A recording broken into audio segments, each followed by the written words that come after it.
Overseas community पहले ही चाहती थी कि ये लोग दोगले लोग हैं और ये खान साहब के साथ धोखा करेंगे। इमरान खान साहब की भी इन पर नजर थी कि कब इन भगोड़ों को मैं रास्ता दूं ये खुद ही भाग जाए। और ये बहुत अच्छा हुआ कि हमारा जो खान साहब का हक और सच का एक प्लेटफार्म है वो इन गंदे लोगों से, फवाद चौधरी के अलावा ये जितने भी लोग इधर आए थे इनसे पाक और साफ हो गया।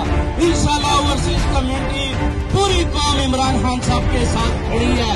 आखिर क्या हुआ, कौन सा आइन टूटा जिस पर इन्होंने इमरान खान साहब के ऊपर इतने ज्यादा मुकदमात बनाकर उनको रोजाना कोर्टों में बुला रहे हैं। उन्होंने कल जमान पार्क से उन्होंने पैगाम दिया कि मुझे ये मारना चाहते हैं, मैं आपके लिए अपनी कौम के लिए रोजाना जुमान पार्क से जाता हूँ, मुझे नहीं पता कि किधर ये मुझे कत्ल कर दें। मैं पूछता हूँ कि कौन से आइन की खिलाफ वर्जी हुई है? क्या मरियम नवाज और मौलाना फजलुर रहमान ने सुप्रीम कोर्ट के गेट को फाड़ने की कोशिश की है? क्या अरशद शरीफ का कत्ल हुआ है? क्या जिले शाह का कत्ल हुआ है? क्या अब्दुल रज्जाक को कत्ल करवाकर उसकी जो केस है वो इमरान खान साहब के ऊपर डालने की कोशिश की है?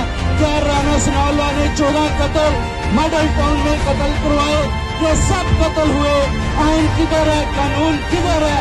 हमारी माओ, बेटियों, बहनों के ऊपर ये लोग तशद्दुद कर रहे हैं। मरियम नवाज इन सब को कत्ल करवाने के पीछे खड़ी है।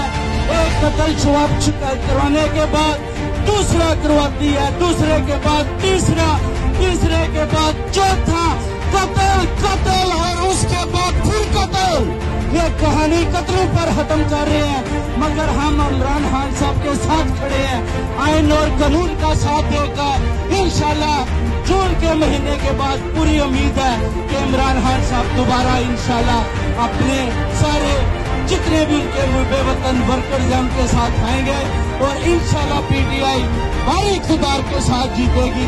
इन इम्पोर्टेड हुकूमत को नीचे गिराएंगे और इनको बिहाइंड पार करेंगे। इंशाल्लाह ताला पूरी कौम इमरान खान साहब के साथ खड़ी है। पाकिस्तान तेरा मेरा रिश्ता क्या, एक रियासत दो दस्तूर, तेरा मेरा रिश्ता क्या है। ओवरसीज कम्युनिटी पहले